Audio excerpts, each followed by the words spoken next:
Herbert Bautista, acquitted siya, no? Oh, Oo. si Herbert ay acquitted doon sa 25 million worth of graft case na isinampas sa kanya. Oo. And just to give us partner background, itong balita na ito with Herbert, ito yung 2019 solar power and waterproofing project. Yes, Oo. ito yun. Kaya lang masama dito, siya ay acquitted. Yung Pero, kanyang administrator in na the name si of Aldrin Cunha, oo, ay convicted. hindi pinalad, partner. Oo, so mangyayari dito, si Oo. Cunha will file a motion for reconsideration with before the Sandigan Bayan Oh. para mapa-reverse niya yung decision. Dahil kung si Herbert ay acquitted, bakit Oo. siya ay convicted? So Yeah. talagang magsasampa siya ngayon ng motion for reconsideration. Oo, and 6 to 8 years in prison, perpetually disqualified from public office and Yes. denied retirement benefits, partner. Hindi pa naman Oo. final yung Ay, decision hindi ng pa naman. Sandigan Oo, Bayan na yan. oo. So what the lawyer will do is to file a motion for reconsideration. Yun pa rin. Okay, so after the MR, kung i-reject, doon siya mag-apila. Ang last resort is the Supreme Court. Supreme Court pa rin, partner. Hindi pa naman siya Oo. final na decision. Yeah, pero may tinalaki ka, partner, kanina na may dahilan kay Sir Herbert ay Kaya siya na-acquit si Oo. Herbert Bautista ay ang naging shield niya dito ay yung tinatawag na Arias Doctrine. Dito sa Arias Doctrine na to, ang sinasabi ng ating prinsipyo ay hindi ang isang head office ay hindi sa lahat ng panahon ay maaasahan niya na magre-rely siya doon sa mga head ng kanyang mga department, no? okay. Kasi sa kanya bilang city mayor, talagang umaasa yan doon sa trabaho ng kanyang mga department heads. Of course, At as a mayor. dahil doon ay sa mga rekomendasyon ng kanyang mga department heads, magre-rely yan na pag may isinumite sa kanyang mga dokumento, ng mga proyekto for his signature, siyempre, knowing na pinag-aralan na yan ng kanyang mga heads, ay pipirma yan. Kasi you cannot expect, according to the doctrine of Arias, you okay. cannot expect the city mayor na to examine every detail of the transaction. Okay. So ang presumption dyan, regular yung kanyang action na pinirmahan niya yung dokumento. So parang naging parang naging proteksyon ni Herbert Bautista yung Arias Doctrine na nag-rely siya solely doon sa kanyang mga department heads na inaasahan din niya na mga competent yan at pinapirmahan sa kanyang papeles. So pinirmahan niya not knowing the fact na meron palang irregularidad doon sa transaksyon. Okay. Siyempre, nag-rely siya doon Oo. Okay, so sabi nga ng Korte Suprema, you cannot expect the head of the department or the head of the city na examinin niya ang every detail of every transaction, of every document. Okay. So yun yung dahilan. So invoking the Arias Doctrine, he was acquitted of the charge dun sa ilalim ng Republic Act 3019. Oo. Ayun. Yun pala yung Arias Doctrine, Oo. partner. Pero di ba, dun nga sa sinabi mo, pero kung mayor ka, hindi mo din naman obligasyon, partner? Obligasyon mo yun. Kaya lang Pero- dito, nakita ng Korte Suprema that there was no direct criminal intent on the part of Herbert Bautista. Oo. There was no malice on his part. At ginawa niya lang yung duty niya. At wala namang lumabas na conspiracy. Walang conspiracy na siya ay kasabwat doon sa irregularidad Ganun na nangyari pala yun. sa solar power project na ginawa dyan sa Quezon City. Okay. So because of that, nagkaroon ng doubt, no? Oo. Ang korte sa Sandigan Bayan na the prosecution was not able to prove the guilt of Herbert Bautista beyond reasonable doubt. Katulad ng mga kinukuwento natin dito, Oo, oo, oo. na dapat kapag naharap ka o nagsampa ka ng kasong kriminal against someone, you need to prove yung guilt niya, no, beyond reasonable doubt. Ngayon, kung ang kalaban mo, katulad dito sa kaso ni Herbert Bautista, ay nakapag-presenta ng mga ebidensya na nagbibigay ng duda na nakumit ba niya o hindi. Pero kung ang prinisintang ebidensya ay nagbigay ng duda sa husgado, kahit katiting lamang. Kasi ang ibig sabihin ng proof beyond reasonable doubt ay dapat yan ay wala kang kaduda-duda na siya talaga ay guilty. Kapag may konting doubt, acquitted yan. Kasi Yun pala in criminal siya. cases, no, palaging in favor of the accused yan kapag nagkaroon ng duda. Oo. Ayun. Kaya lamang, hindi pa tapos ang problema ni Herbert. Ay, bakit, partner? Kahit siya'y acquitted na. Kasi noong January, may promulgation ng Sandigan Bayan na guilty siya. Doon naman sa 32 million project. Yung, ano ba to? Yung tungkol doon sa digital project din diyan sa Quezon City. Of course. Parang gano'n, no? Pero iba yung pa cost yun. ng project is 32 million. He was convicted of the crime. Kung dito sa kaso niya sa solar na project, he was acquitted by invoking the Arias Doctrine. Okay. Doon sa kaso niyang 32 million pesos project, ay in-invoke niya din yung Arias Doctrine. But this time, the invocation of the Arias Doctrine was rejected by Sandigan Bayan. Kasi magkaiba ang sitwasyon. Sabi dito, Jopet, alam mo do, Jopet. Ayan ito si Jopet. magkaiba dito. Nabuhay na si Jopet. Ano naman daw, attorney? Partner. Doon kasi ay ang nangyari doon, yung 32 million, I think, yung 32 million na project cost ay binayaran, no, ng Quezon City government doon sa contractor. Nung binayaran yon, 2 days na lang ang natitira sa termino ni Herbert Bautista. As mayor that Okay? time.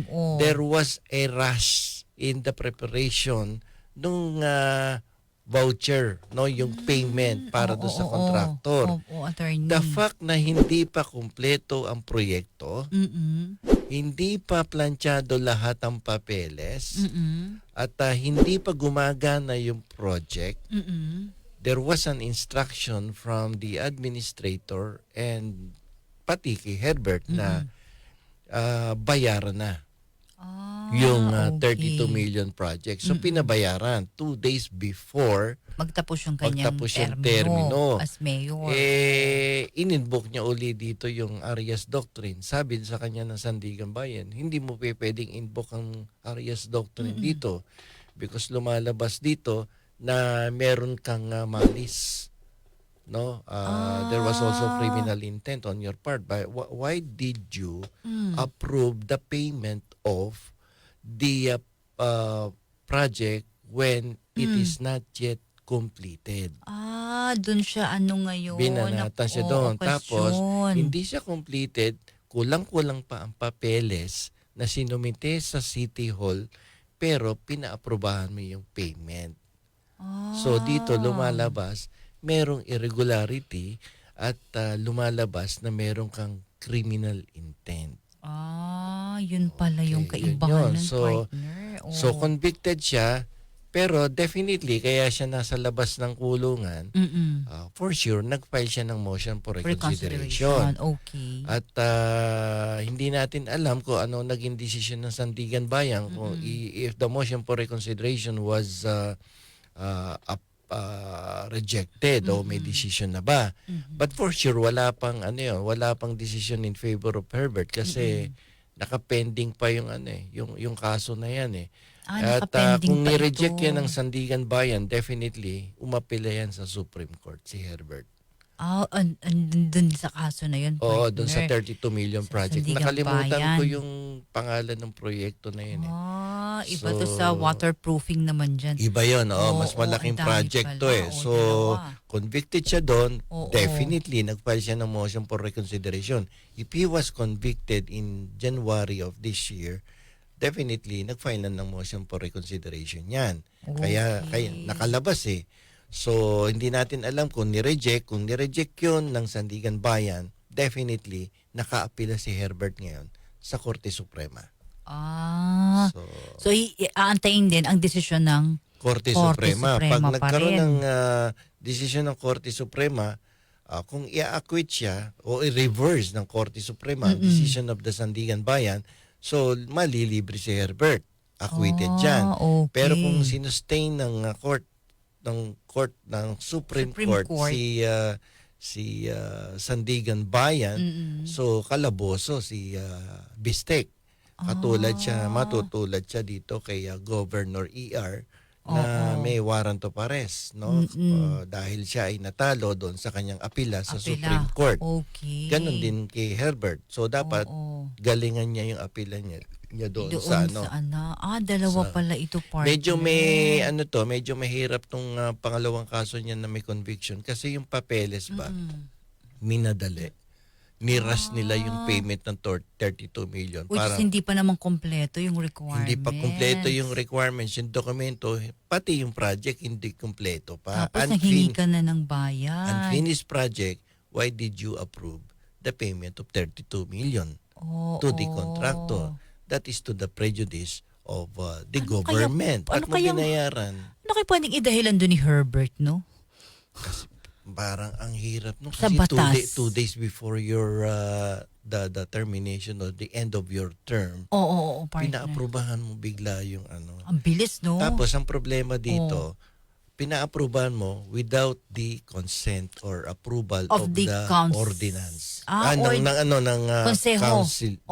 Kasi may mga konseho pa. Yeah, may konseho. Kasi hindi ikaw lang mag-a-approve nun. Oo, Dapat sa may approval ano, no? yan sa city council. Oo, pagmimitingan pa rin, partner, di ba? Pagmimitingan nila. Dito sa ayunan pa. lumabas na mag-isa siyang nag-approve tsaka yung kanyang city administrator. Now, the city administrator, hindi naman siya, wala siyang karapatan, partner, na, mayor, hindi pa ito dumaan sa konseho, O dapat sinabihan niya. Oo, pag hindi pag doon lumalabas yung evident bad faith on the part of sinabi ng Sandigan Bayan to. There was evident bad faith on the part of Herbert Bautista when he approved the project's payment ng project. Even without the approval of the City Council of Quezon City. So may bad faith, no? Yun, may criminal intent.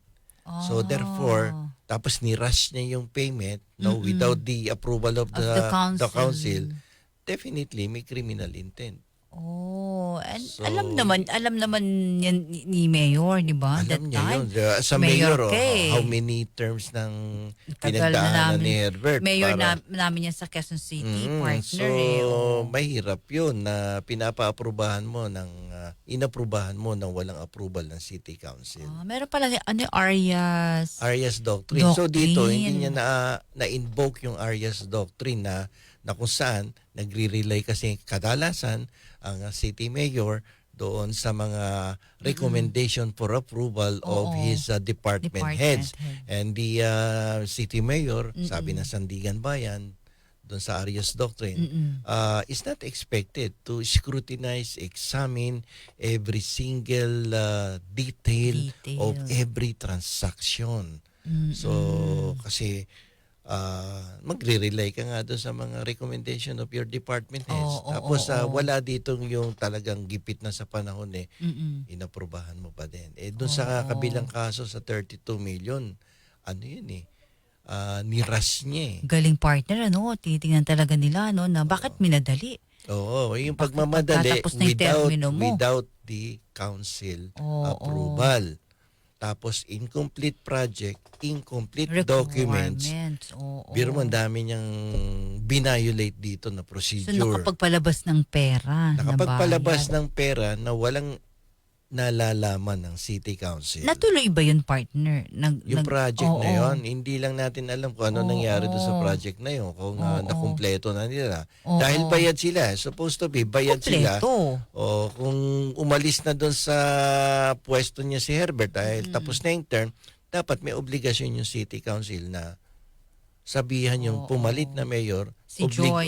si Joy Mayor Belmonte, Joy. obligahin nyo yan Oo. na kumpletuhin yung project dahil bayad na yan. Oo, nilabas na ang pondo Oo, niyan. nilabas na yung pondo. Oo. Ayun, so dapat actually yung aspect na yun dapat imbestigahan din eh. Itinuloy ba yung proyekto kasi binayaran ng 32 million yan. Ang galing partner ng batas, ano? Talaga mga abogado, Oo, no? diba? Mga ano, no? Tinitingnan nila kung may malis or, di ba? Kasi yung circumstances will demonstrate if there was malice malis. or wala. Oo. Ikaw ba naman matatapos na yung term mo na 2 araw na Nag-approve lang. ka pa. Tapos may proyekto kang inaprubahan na 32 million without the concurrence of the city council. Oo. And then incomplete documents, dinisregard mo lahat yung standard Oo. operating procedure dyan sa Siyempre, City Hall. Yeah. Ano iisipin ng huwes ng Sandigan Bayan? Siyempre sabihin sa'yo, may evident bad faith. Doon sa galing, isang no? kaso, may good faith. Oo. Diba? Kasi nag-rely ka doon sa competence and Galing, part ng skills ng iyong mga department heads. paghimay sa Diba? batas. Pero dito, hindi mo ma-invoke si Arias kasi minadali mo lahat. Ngayon, partner, kung guilty siya dyan, kulong pa din siya.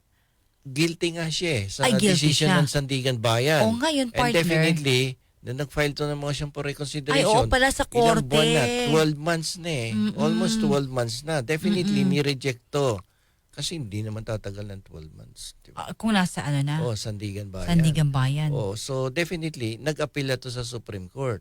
Yung Supreme Court, wala pang desisyon, partner. Wala pang decision ng Supreme Court. Kung madesisyon ng Supreme Court na guilty, Pag in-upheld ng Supreme Court ang decision ng Sandigan Bayan, ayun, kalaboso si Herbert. wala rin palang kawala, no, partner? Ano siya? Mauuwi siya sa kulungan. Oo, may iiyak. May iiyak na... Isang... Sino iiyak? Ay, hindi mo kilala?